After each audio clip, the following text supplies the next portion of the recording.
Some roads don't just carry trucks, they carry patterns. And once you drive long enough, you start to notice something disturbing. Certain people already know where you're going before you do. Not guesses, not coincidence, precision. At first, it's a name spoken in the dark. Then, it's your route predicted before dispatch updates. Then, it's a stranger standing too close to your door, holding details that should never exist outside your own mind. And every time you think it's over, you realize you were never being followed. You were being studied. Not by one person, but by something that understands movement, routine, and silence far better than you ever will. 3 journeys, 3 encounters, 1 truth that refuses to stay buried in the system of the road. And once you hear it clearly, you may start noticing it following you too. The first time he spoke my name, it didn't feel like sound. It felt like something slipping through the air, like a whisper carried on desert wind, as if an unseen jinn had already learned it long before my birth. I was parked at a 24-hour gas station off a lonely Tennessee highway, the kind of place that never truly sleeps, only pretends to. Diesel fumes hung heavy in the humid night, and the distant hum of idling trucks blended with the restless noise of compressors like a mechanical dicker that never ends. My truck was still half-angled near the pump, door slightly open, coffee still warm in my hand. Then I noticed him. He was leaning casually against the step of my truck, as if it belonged to him as much as it belonged to me. No hesitation, no uncertainty. And when he spoke my first name, it was calm, too calm, like he had been calling me for years from inside a memory I didn't recognize. I was certain I had never seen him before. Truck stops teach you to read people quickly. You learn who wants money, who wants trouble, and who just wants to talk until dawn. But this man didn't fit any of those patterns. He didn't ask for anything. Not a cigarette, not help, not directions, nothing. He just spoke. He mentioned my last stop in Nashville, said it like a fact carved into stone.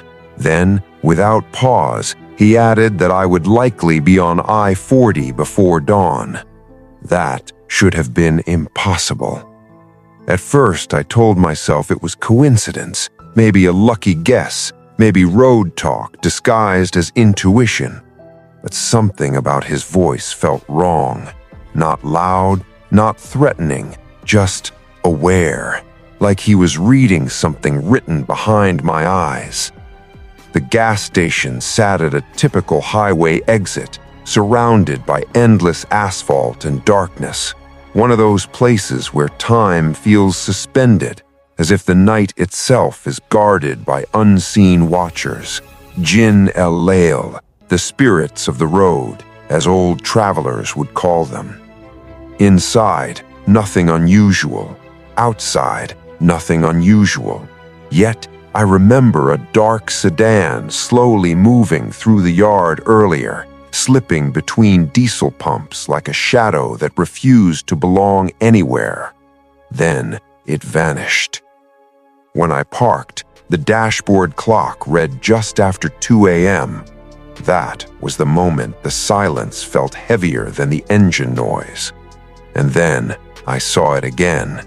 A sedan, 2 rows behind me, headlights off, engine running, someone inside.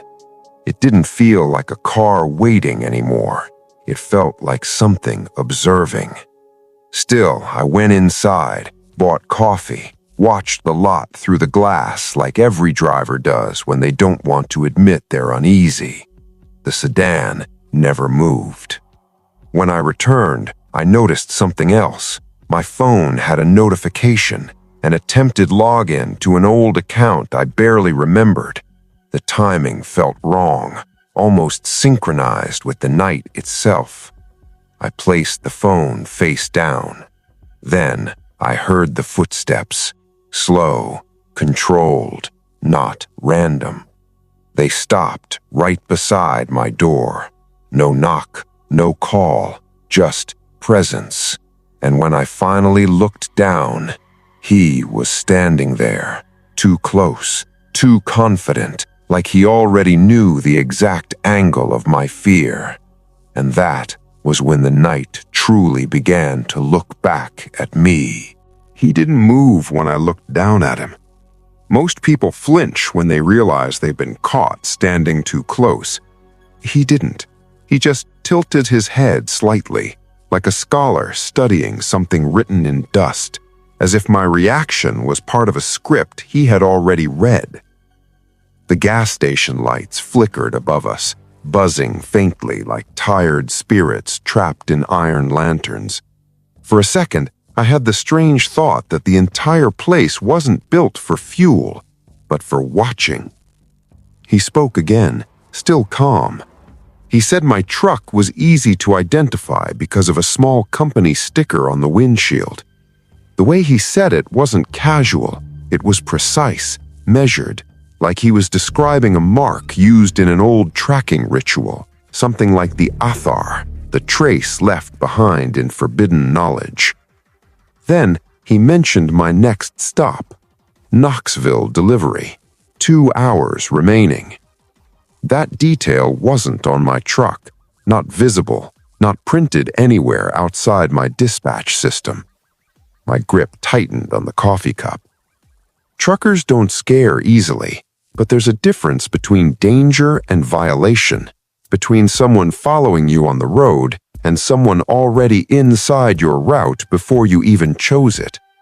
He wasn't asking questions, he was confirming truths. And then I saw the phone in his hand. The screen was dimly lit, showing a moving map, a blue dot pulsing along a highway line like a living heartbeat. He didn't try to hide it. He didn't try to display it either. It just existed there, like it belonged to him, like it belonged to me. A cold thought entered my mind. What if that dot wasn't showing where I was? What if it was showing where I was being seen? He leaned slightly closer, still speaking softly. He said drivers like me form patterns without realizing it. Routes become habits. Habits become predictions. Predictions become access. That word stayed with me. Access. As if my life wasn't being followed, but entered. I asked myself if I should close the door and leave immediately, but something about his calmness held me in place. There was no aggression, no urgency, only certainty. Like a man standing at the edge of a well, already knowing how deep it goes. Then he said something that tightened my chest. He mentioned a gas station near Nashville, said I had stopped there before midnight. I never told anyone that. Not dispatch, not family, not even recorded logs in detail that could be traced like that. My eyes scanned the yard, the trucks, the movement, the normalcy pretending to exist. None of it felt real anymore. It felt like a thin veil over something older, something watching. He continued as if we were discussing weather. He said drivers always stop at this same station when passing through Tennessee. Said drivers don't choose stops, they fall into them, like prayer beads slipping through fingers in an unseen ritual. Then he paused, just long enough, and added another detail. My future stop. A rest area before Knoxville. The exact thought I had earlier, but never said aloud. That was when I understood something deeply wrong. This wasn't observation. This wasn't guessing. This was reading. Like something had placed my route inside a system I didn't authorize. I felt it then, not fear exactly, but the sensation of being mapped, not on paper, not on screens, but in something older, like an unseen ledger, the kind spoken of in ancient warnings, where names are written and paths are already sealed. And still, he stood there, patient, as if waiting for me to finally realize I was never alone on this road. The moment I stepped out of the truck, the night felt closer, like the air itself had moved inward to listen. He didn't step back. I was the first thing that felt wrong. People always create space when tension rises, instinct, survival. But he remained exactly where he was, as if distance didn't apply to him. The gas station noise continued, engines idling, doors slamming, distant laughter, but it all sounded muted, like the world had been placed under a thick, unseen cloth, a veil. In old Arabic stories, they called it hijab al-ghaib, the curtain between what is seen and what is concealed. And for the first time that night, I felt like I was on the wrong side of it. Then he turned his phone slightly. Not enough to show everything, just enough. My name was on the screen, full, clear, undeniable. It wasn't a guess anymore. It wasn't coincidence. It wasn't road knowledge. It was confirmation. Something in my chest tightened, as if invisible hands had gripped it. My mind immediately searched for explanation. Fleet system leak, dispatch error, stolen data. But none of those thoughts matched the calmness of what I was seeing. He wasn't surprised by my reaction. He expected it, like he was demonstrating something, not revealing it. I stepped closer and asked him directly what the hell he was doing with my information. My voice came out sharper than I intended. A few nearby drivers turned their heads. One paused mid-step near the store entrance. The atmosphere shifted, not loud, but alert. That's when the gas station attendant appeared, watching from the doorway. Still, the man didn't react to the attention. Instead, he slowly lowered his phone, almost respectfully, like someone closing a book after showing a forbidden page. And he said something that didn't sound like a threat. It sounded like instruction.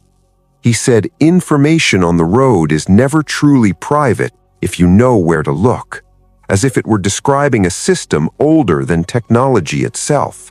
Something like an unseen network, threads connecting people not through wires, but through patterns of movement, habits, and repetition. Then he mentioned something that made my stomach drop. He said my truck had been recorded at multiple stops, not guessed, recorded, as if every pause I ever made had been collected somewhere I never agreed to enter. A cold thought passed through my mind.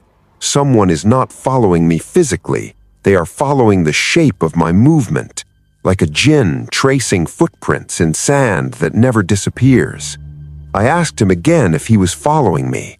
This time he smiled faintly, not mocking, not friendly, just certain. And he said something I will not forget. He said people don't realize how much of their route is already visible when systems begin to overlap. Apps, scanners, terminals, roadside cameras, behavioral prediction layers. He spoke like it was all one connected mechanism.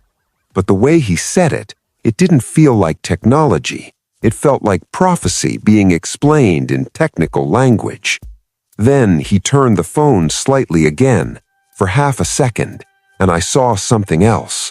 A route line, highlighted, stretching across highways like a ritual path drawn across a map. And my next stop point was marked before I even decided it. That's when I stepped back, not because I understood everything, but because I understood enough. Something about my movement had been captured beyond normal surveillance, not just tracked, anticipated. And in that moment, standing under flickering lights in a forgotten Tennessee gas station, I felt something I can only describe as an ancient presence hiding behind modern systems, like the road itself had learned my name and now was whispering it back through him. The moment I saw my name on that screen again, something inside me stopped arguing for logic. Because logic doesn't survive when reality starts behaving like it has intention. I stepped fully out of the truck now. The night air hit harder than before, almost unnatural in its stillness, like the wind itself had been silenced to allow something else to speak. The gas station lights buzzed above us, unstable and pale, casting weak halos over the asphalt. He didn't back away. Instead, he tilted the phone down slowly, as if ending a demonstration that had already achieved its purpose. That's when I noticed something I hadn't before. The sedan, still there, 2 rows behind, engine off now, but someone was still inside, watching, not moving.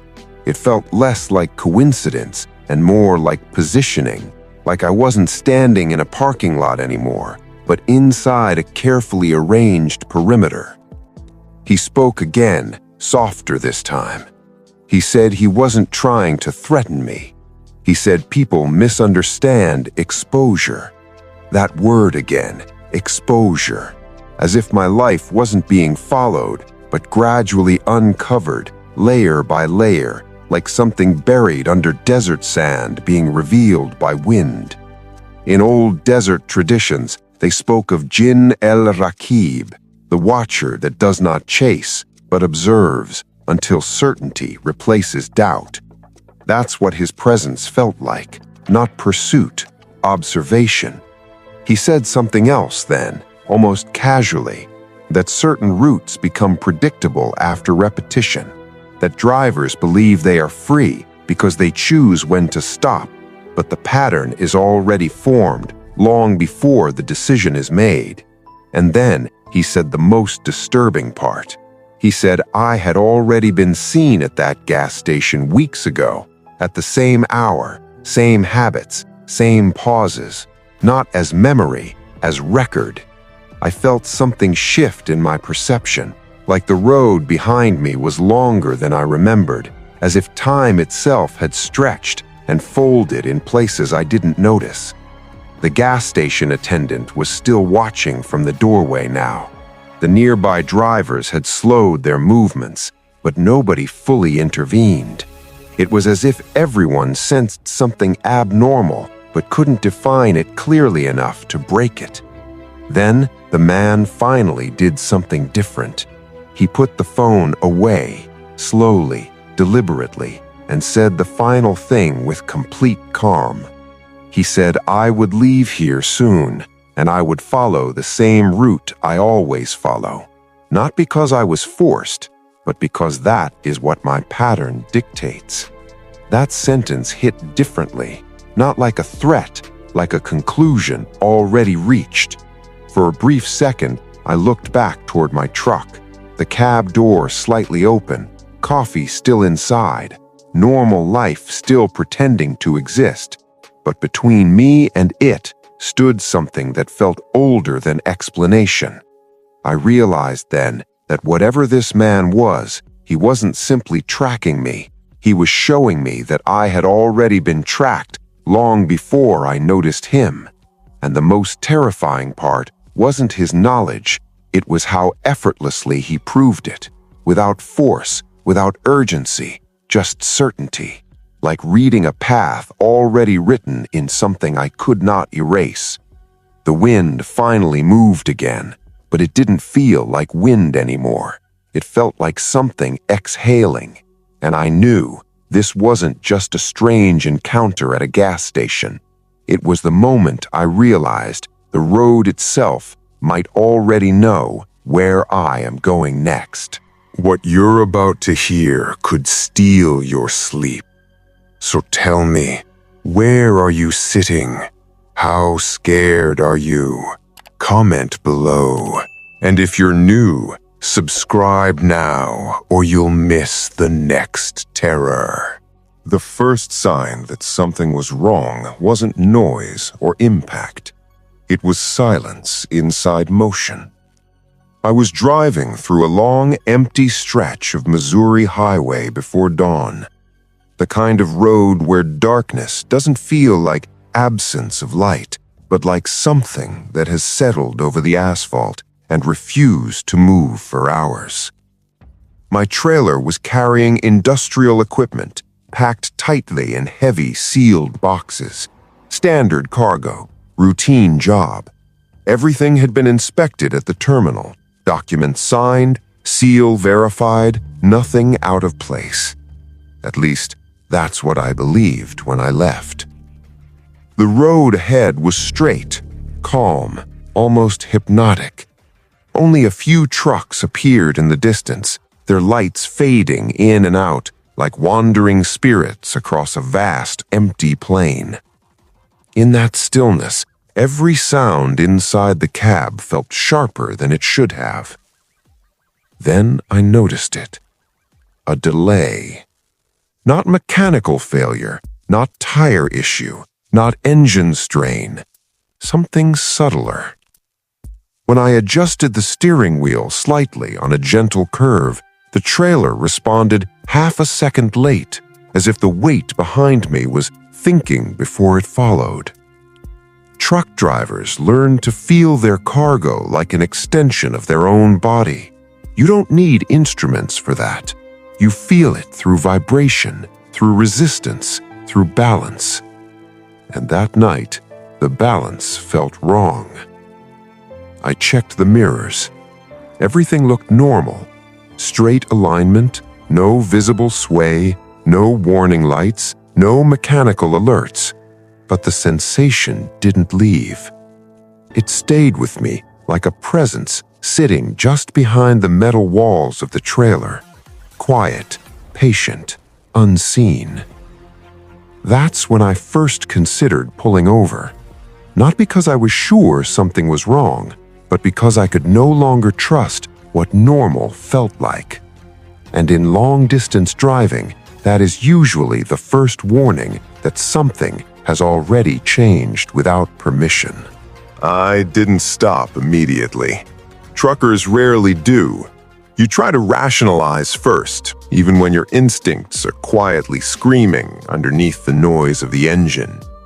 I told myself it was road fatigue, uneven asphalt, wind pressure, anything logical enough to keep moving. But the feeling inside the cab kept returning, subtle but persistent.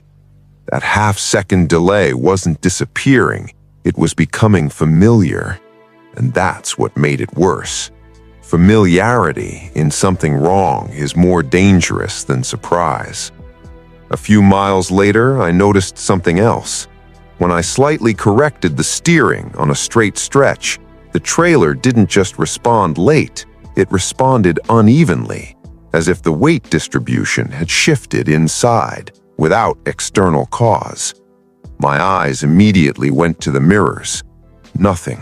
No sway, no open doors, no visible sign of damage. Still, my hands tightened on the wheel. There's a point in long-haul driving where you stop trusting what you see and start trusting what you feel. And what I was feeling didn't belong to any normal mechanical explanation. I checked the dashboard again. All systems green. No alerts, no warnings. But the unease grew sharper when I remembered something simple. Everything had been fine at the terminal. Seal applied, inspection complete, documentation signed, which meant one of two things. Either I was imagining it, or something had changed after departure. I slowed down and began scanning the road ahead for a safe shoulder. The highway was still mostly empty, only occasional trucks passing like distant shadows. That's when I felt it again. On a long curve, the trailer reacted slower than expected, and then slightly overcorrected, as if something inside had shifted a fraction of space to the wrong side. That was no longer perception. That was behavior, and behavior means cause. I glanced into the right mirror more carefully this time. Still nothing visible, but I noticed a faint, irregular tension in how the trailer followed the truck, like an unalignment you can't see, only sense. At that moment, I stopped trying to convince myself. I turned on the indicator and started looking for a wide shoulder ahead. Not panic, control. Because every experienced driver knows one truth. If something feels wrong consistently, ignoring it doesn't make it disappear. It just makes it arrive later in a worse form. As I slowed down, a strange thought entered my mind without invitation. What if the cargo wasn't just shifting? What if it had already been touched? Not violently, not visibly, but quietly, in a way that leaves no obvious trace until motion reveals it. The highway stretched empty in front of me, and for the first time that night, I wasn't thinking about arrival anymore. I was thinking about what I might find when I opened those doors. I finally pulled onto a wide shoulder a few miles later. Not a rest stop, not a gas station, just an empty stretch of highway where the asphalt widened slightly, as if the road itself had made room for something it didn't want to happen in motion. The engine idled low. For a moment, everything became quiet enough that I could hear the faint ticking of cooling metal. That's when I realized how loud silence can actually be when you're used to movement. I stepped out of the cab. The night air hit my face cold and sharp, carrying the smell of distant diesel and wet asphalt. Trucks passed on the highway behind me, their lights stretching across the trailer like brief flashes of judgment. I walked toward the back. Every step felt heavier than it should have. Not fear exactly, but expectation, like something had already been decided and I was just arriving late to confirm it. I took out my flashlight and aimed it at the trailer doors. At first glance, everything looked normal. Closed, locked, sealed. But truckers don't trust first glance. You learn that early on the road. I moved closer and checked the seal. That's when the first inconsistency revealed itself. The seal was intact, but the alignment wasn't. The position didn't match how it had been installed at the terminal. It was subtle, the kind of detail most people would never notice, but I had seen thousands of seals over years of driving, and this one carried a mismatch that shouldn't exist unless someone had interfered with it after departure. A cold thought entered my mind. Not theft, interference. I checked the lock mechanism next. The metal surface showed no obvious force marks, but the angle of the latch felt slightly off, like it had been opened and reseated carefully, not broken. That's when the unease inside me changed shape. It stopped being a feeling. It became a conclusion forming slowly. Something had accessed the trailer, not violently, not carelessly, but deliberately enough to leave almost no trace. I stood there for a moment longer, listening to the wind move across the empty highway. In old desert stories, they speak of Jinn al-Khafi, the hidden ones who do not reveal themselves through appearance, but through disturbance. Things that are not seen, only inferred through changes in what should remain constant. That's exactly what this felt like. I took a step back and looked at the trailer again, trying to convince myself there could be a simple explanation. Bad sealing, terminal mistake, vibration error.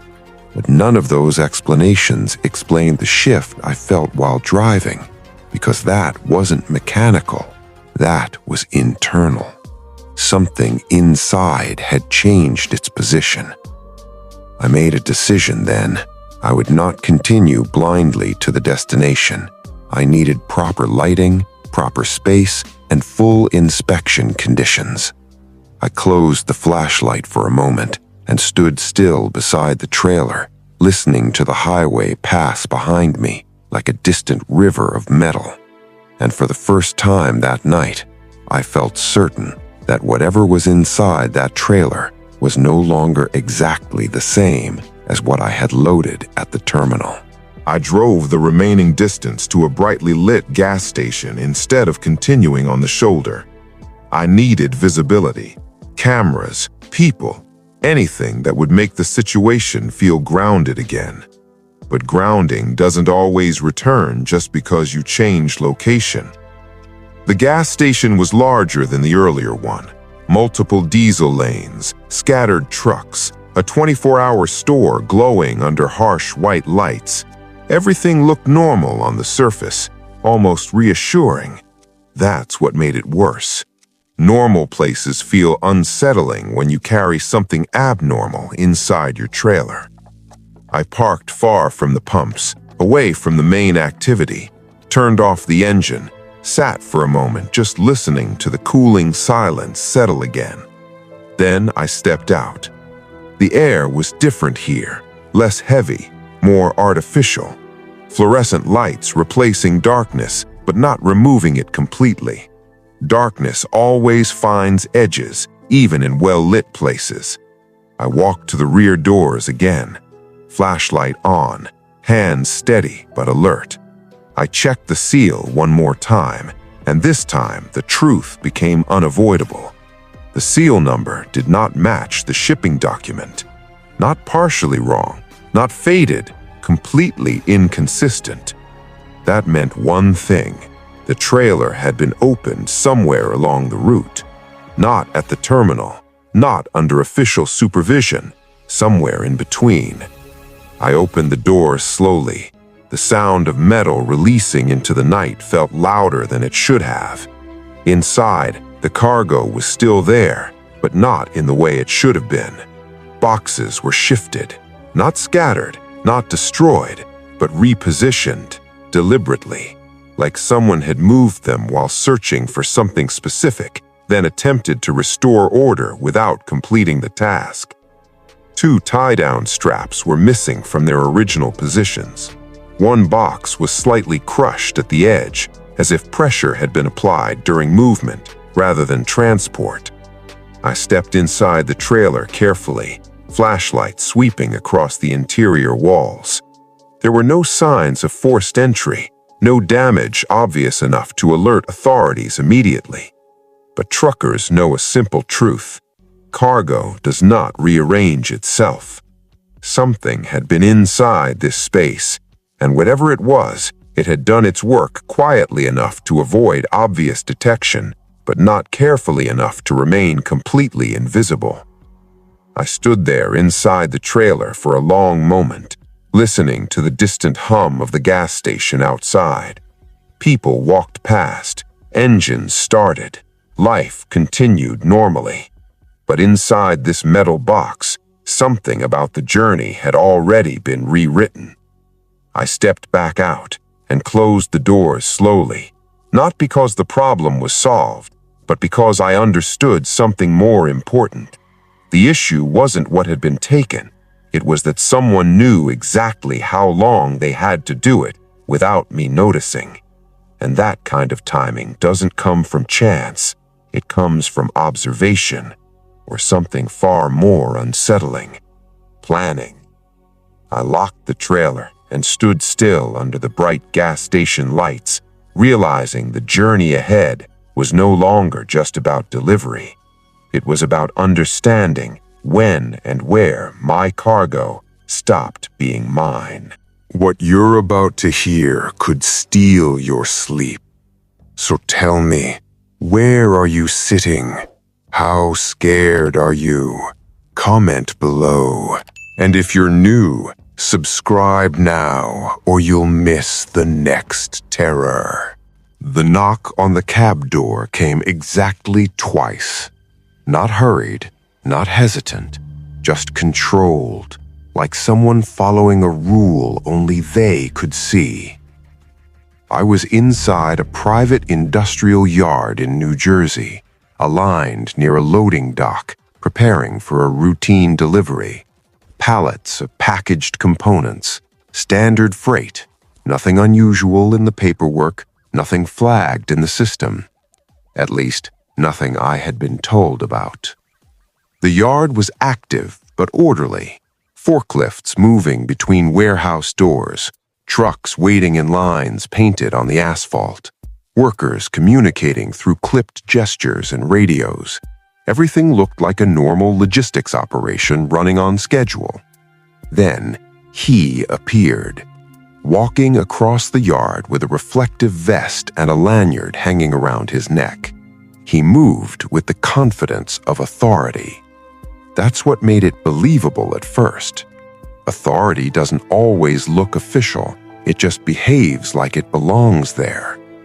When he reached my cab, he knocked twice on the door and raised a badge quickly. DOT. At least, that's what it said in large letters.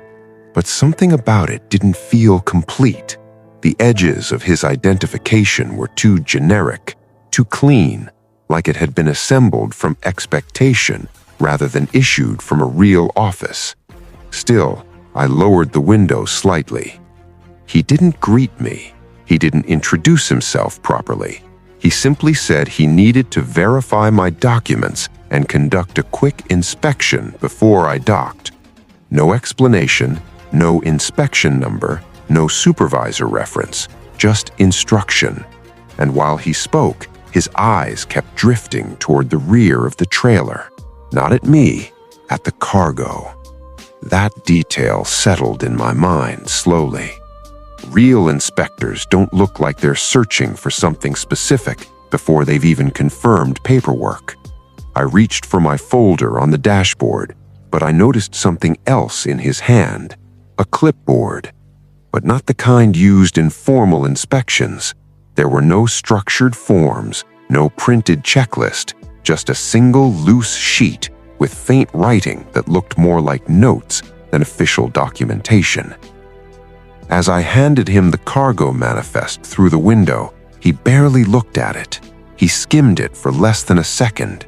Then his attention shifted fully to the trailer. That's when he said it. He needed to inspect the inside of the trailer before unloading. That sentence should have come with protocol, escort, verification, or at least coordination with the warehouse. It didn't. It came alone, like it didn't require approval from anyone but him. A strange discomfort formed in my chest, not fear yet, but recognition that something procedural was being replaced with something improvisational. Outside, the yard kept moving.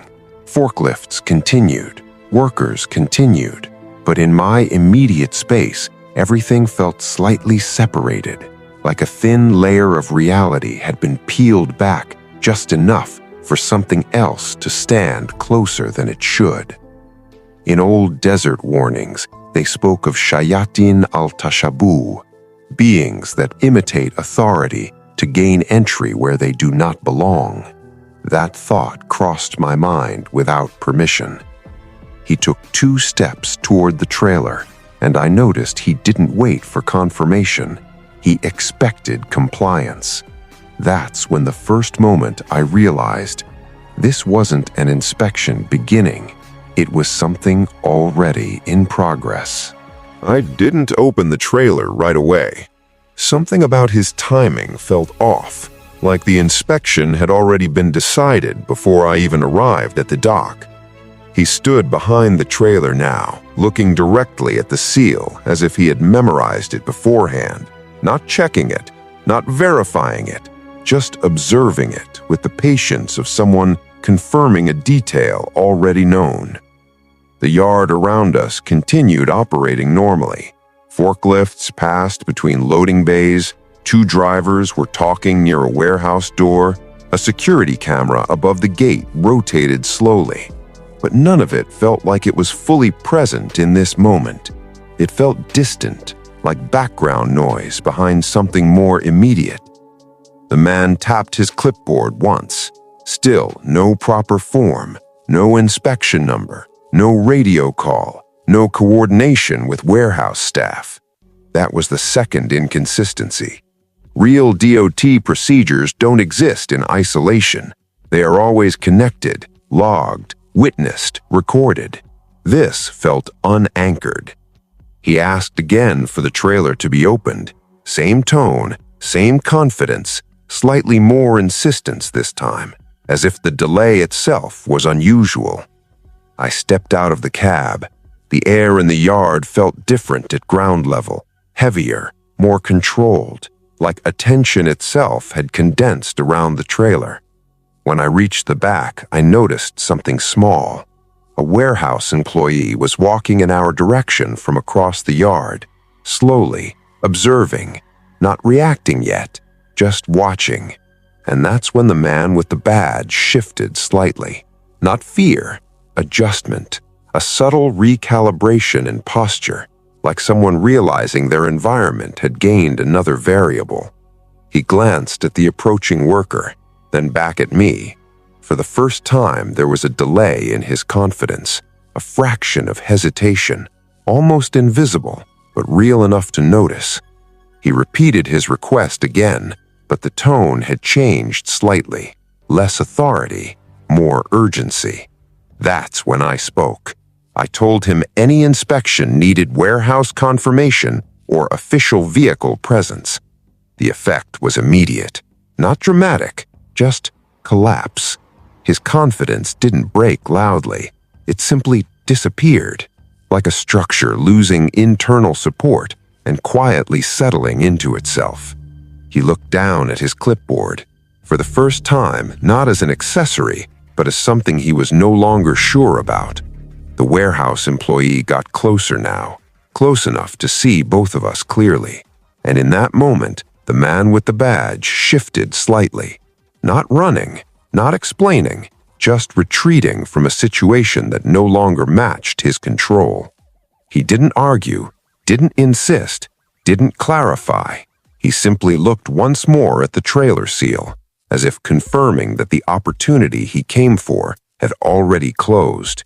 Then he turned and walked away across the yard, fast, but not rushed enough to look panicked. Controlled exit, like someone leaving before being fully recognized. The warehouse employee finally reached me and asked if everything was all right. I pointed toward the man walking away, asked if he was part of their inspection team. The employee paused, looked, then shook his head. He said he had never seen him before, and that DOT inspections don't happen in this yard without prior notice or escort. That was the final confirmation. Whatever had just happened here was never official, and it had only failed because someone else entered the frame at the right moment. As the man disappeared between the warehouses, I realized something unsettling. He didn't need to complete the inspection. He only needed enough time alone with the trailer, and he had almost gotten it. The yard returned to its normal rhythm almost too quickly.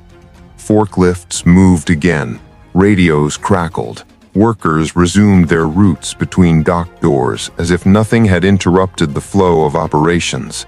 But I could still feel the residue of what had just happened, like heat left behind after something vanishes from a surface. The warehouse employee stayed with me for a moment longer, asking basic questions. Was I delayed? Was anything damaged? Did the man touch the cargo? I answered carefully, because the truth was, I didn't know what the right answer even was yet. The man with the badge was already gone, disappeared between warehouse structures without any vehicle waiting, no official escort, no second glance from anyone who should have been involved in an inspection. That absence was louder than his presence. I went back to the trailer. The seal was still intact, but now I didn't trust intact as a concept anymore. I checked it again anyway. The metal latch, the alignment, the placement. Everything looked correct at first glance, but truckers don't work on first glance. We work on memory. And my memory was telling me something subtle had felt wrong even before he arrived, like attention had been directed toward the trailer before physical interaction ever happened. That thought made no technical sense, but it didn't leave. The warehouse employee mentioned he would report the incident internally, said similar situations had been reported at other logistics yards nearby, people impersonating inspectors, trying to gain access to trailers before official unloading. Not always theft, sometimes targeted, sometimes selective. That word stayed with me, selective, as if someone wasn't interested in everything, just something specific. I looked at the trailer again. Industrial cargo, standard components, nothing declared as sensitive. So why did it feel like someone had been searching rather than inspecting? A cold idea formed in the back of my mind. What if the inspection wasn't about verification at all? What if it was about location, confirmation, timing? I suddenly remembered how the man had looked at the seal first, not the documents, not the paperwork, the seal, like it mattered more than anything else, like it carried information beyond its physical function. In old warnings from desert travelers, there are references to khawatim al-akhd, seals that are not just closures, but indicators of passage, things that mark whether something has been opened, observed, or altered without leaving obvious damage. I had always dismissed those stories as superstition, but standing in that yard, under harsh white industrial lights, I couldn't ignore how closely reality was starting to resemble them. The warehouse supervisor eventually came out and confirmed everything would be documented. The man was not recognized, no authorization record existed, no internal schedule matched his presence. The incident was being escalated. Standard procedure. But for me, the important part had already passed. It wasn't that someone had tried to inspect the trailer. It was how confident they were that they already knew what was inside it. That's what unsettled me most. Not curiosity, expectation. And expectation means prior knowledge. As I prepared to leave the dock, I caught myself doing something I don't usually do. I checked the trailer seal one more time, not because I expected change, but because I no longer trusted that change would always be visible. And somewhere deep in that realization was the feeling that I had just been observed by something that didn't need permission to look. By the time the trailer was fully unloaded, the incident should have already faded into paperwork, but it didn't. Some things don't end when people stop talking about them. They just settle deeper into memory, like dust inside machinery that never fully clears. The warehouse supervisor reviewed everything again before final sign-off. Pallets were checked, counts verified, seals documented.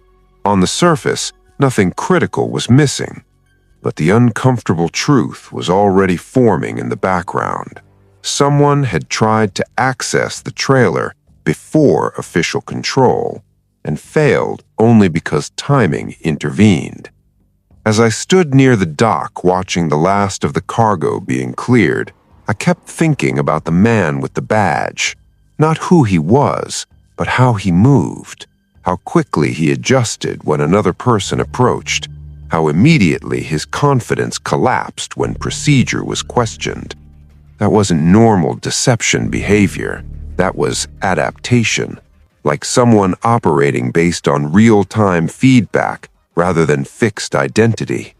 In older desert accounts, they speak of Ashba al-Tamathul, entities that do not maintain a single form of authority, but imitate it until exposed by contradiction. They do not insist when resisted. They withdraw when observed too closely. That thought stayed uncomfortably close to logic now. I checked my paperwork one last time before leaving the yard. Everything matched, everything looked correct, and yet nothing about the situation felt resolved, because resolution requires understanding, and I still didn't understand what he was looking for, or why he needed to see the inside of the trailer before unloading. That detail kept returning, like a loop I couldn't close. As the truck picked up speed into the night, I understood something I couldn't ignore anymore. Whatever was watching the routes of drivers like me wasn't interested in stopping the journey. It was interested in learning it. This is the end of today's terrifying incident. The clock keeps ticking, and the mystery keeps breathing. Subscribe now for more horror-filled nights if you're not afraid.